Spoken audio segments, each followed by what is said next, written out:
Jain friends, I'm Major Gaurav Arya and you're watching the CHANAKYA Dialogues English. With the communist regime in China, they were quote-unquote persuaded by these Chinese police stations. Just imagine, China had Chinese police stations in other countries, including Canada. His mother says, Mahmood, come back home. I'm missing you, son. You're such a sweetheart. You're such a cuddly little teddy bear. You've killed Jews. This is the mindset of Palestinians. I keep telling people, Jain friends, I'm Major Gaurav Arya and you're watching the CHANAKYA Dialogues English. Like this video, subscribe to our channel and don't forget to press the bell icon. Now, there is much happening in China and here, I have some great news for you. And it's funny also, this guy called Li Shangfu. Li Shangfu is the former defense minister of China. Now, this guy, why is this news interesting and funny? This guy apparently stole some money. He has been, America has said that we are putting sanctions on this guy, so he is sanctioned. But the United States of America defense minister rose through the ranks of the PLA, joined at a junior level in PLA, that is the People's Liberation Army, rose through the ranks and became the defense minister. Now, this guy apparently is a thief and he was caught with his hand in the cookie jar and he disappeared for almost 2 months. For almost 2 months, he was out of action, then he was caught, presented before what they say is the National People's Congress Standing Committee. He was presented there and then they decided to move him out, and they said, no, we'll sack you, and now they're going to put somebody else in his place. South China Morning Post quoted Chinese state-run Xinhua news agency saying that Li had been removed. Without explanation, the news came after weeks of speculation over the US-sanctioned general's fate, since he had not been seen in public since the end of August. So we are at the end of October, almost, and this guy for 2 months, he had just disappeared, he's been caught, he's been sacked, he's been removed. Now, so ladies and gentlemen, I have news from you from Canada. Pierre Poilievre. Pierre Poilievre is the leader of the Canadian opposition, and this man says that, he says Trudeau is an embarrassment and he's not worth it. He's not worth the cost. He has been repeating this, Justin Trudeau is not worth the cost. If you look at his tweets, I went through his Twitter handle and he always says Justin Trudeau is not worth the cost, he's a major embarrassment. Now, there are 3-4 things that Pierre Poilievre has been saying. Number one, he's saying that, people who attack Hindu temples or any place of worship for that matter, who threaten people, they should have criminal charges against them, and when I become the Prime Minister of Canada, I will ensure this. So he was speaking to Namaste Radio Toronto, and Namaste Radio Toronto is obviously Indian, as you can see by the name, and he said that Justin Trudeau is not worth the cost after 8 years in power, and he said, Justin Trudeau's incompetence and unprofessional behavior has seen Canada almost in a state of conflict with every major power in the world. And then he gave the example of India. He says India is the world's largest democracy, and why in God's name are we fighting with India? For what? He said that when there are two powers engaging with each other, there will be points of differences. There will be things that we don't like the way India is doing, and there will be things that India does not like the way we are doing. The idea is to talk to each other. The idea is to have a professional relationship. And he says that when I become the Prime Minister, this is the first thing I'm going to do, have a professional relationship with India, where we can talk to each other as partners. He says what Justin Trudeau has done is he's damaged Canada's relationship with Russia, he's damaged his relationship with Canada's relationship with China, with India, and India especially, he says, world's largest democracy. You can't do that. But apparently Justin Trudeau doesn't understand all this stuff, and he has been literally siding with the Khalistanis, I beg your pardon, all the way through.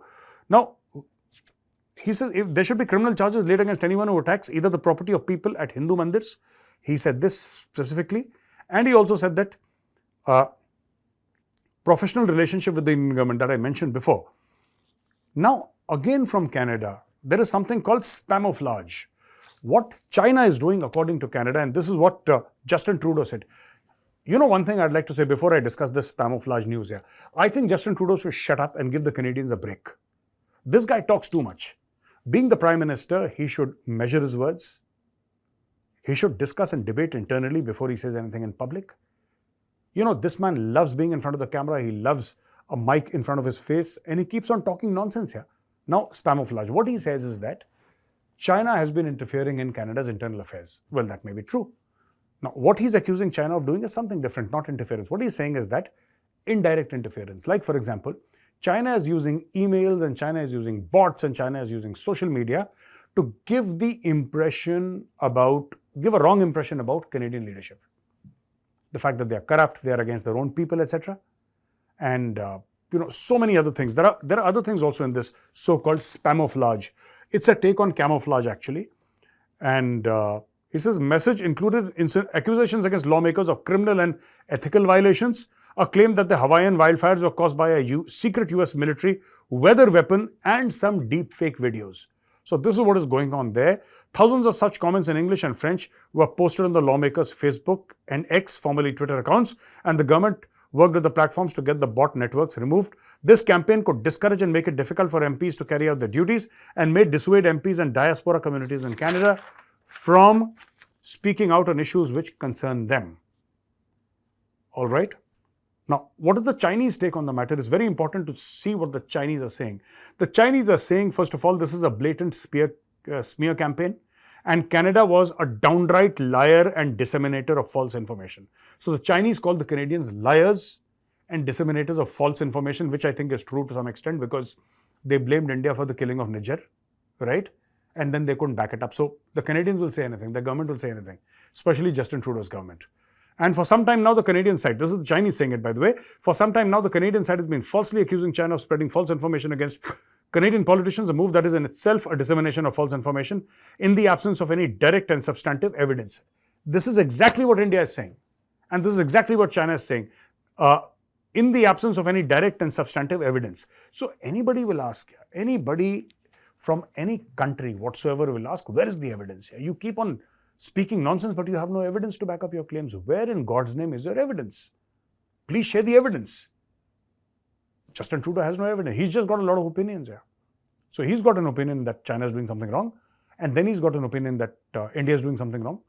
But he has no evidence whatsoever to back up his claims or opinions. And which is why I think Trudeau is getting a thrashing of a lifetime. Now, this is some additional news that I have for you.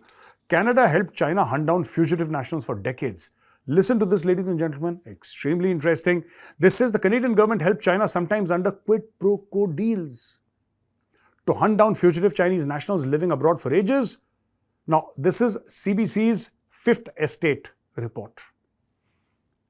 Calvin Christie, a former Royal Canadian Mounted Police operations officer in British Columbia, said in an interview that he received direction from Ottawa at the highest level to assist and collaborate with Chinese officials regarding a high-profile fugitive that they say they were after in the Vancouver area.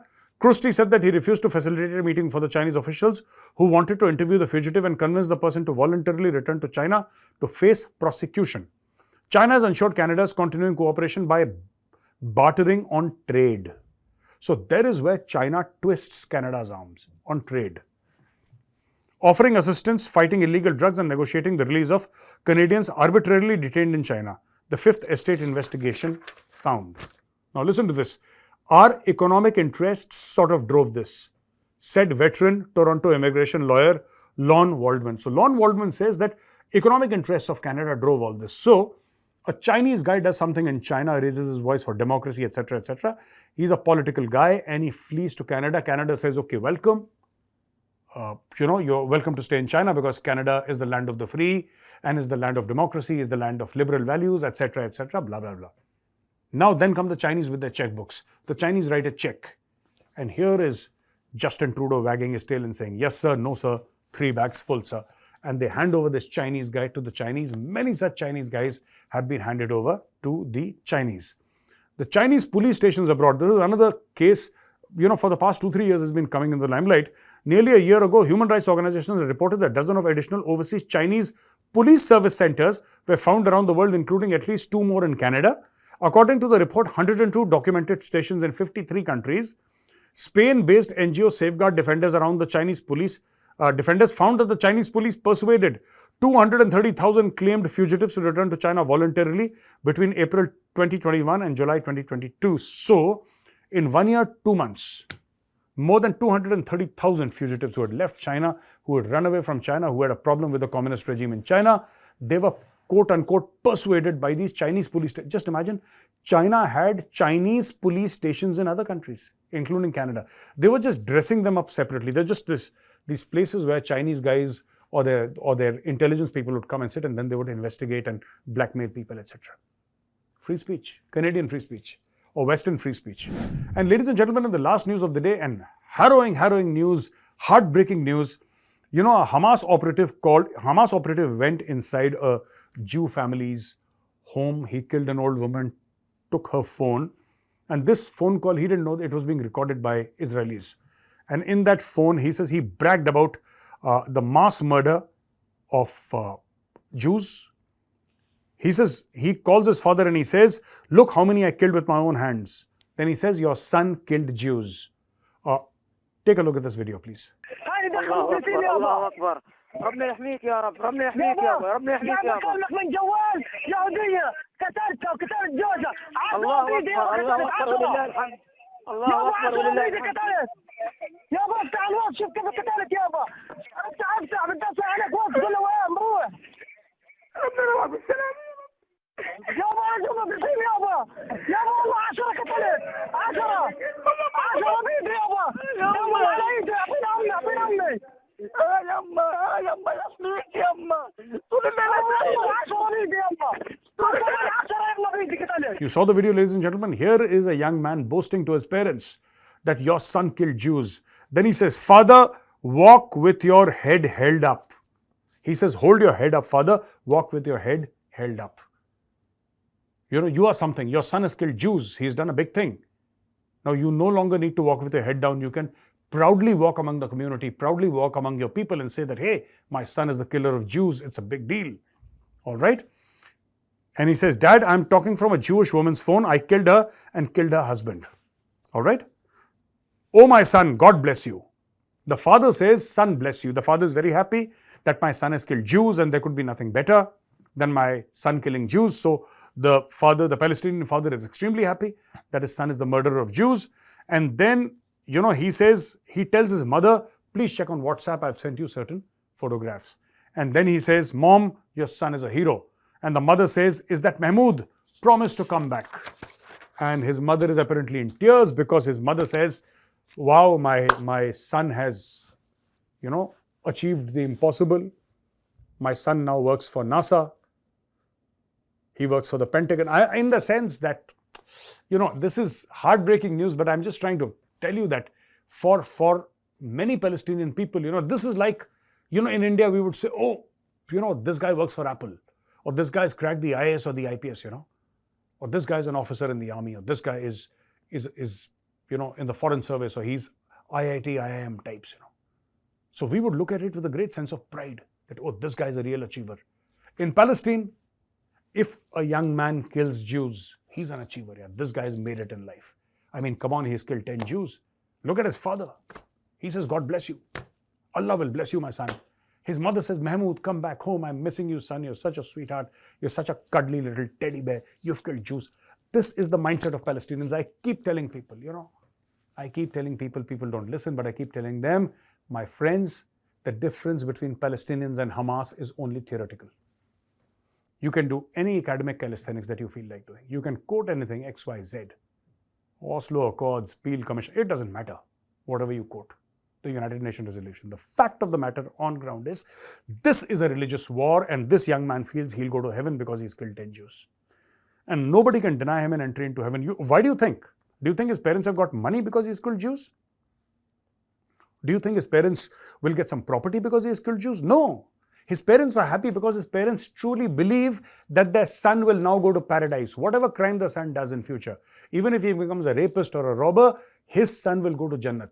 His son will get Jannat because he's killed Jews. And what can be better than that? So that is why his parents are happy. They are blessing their son that you have, you know, you have booked a place in paradise and you will sit close to Allah and you are blessed. That is the mindset of the Palestinians. And these are common Palestinians, by the way. The father is, supposedly, that's what I hear from other media reports, father is not a terrorist, mother is not a terrorist. These are common Palestinians and they think that killing Jews is the right thing to do. There you go. So ladies and gentlemen, thank you very much for watching this video. If you like this video, press the like button, subscribe to our channel and don't forget to press the bell icon. Jai Hind, Vande Mataram, Bharat Mata Ki Jai.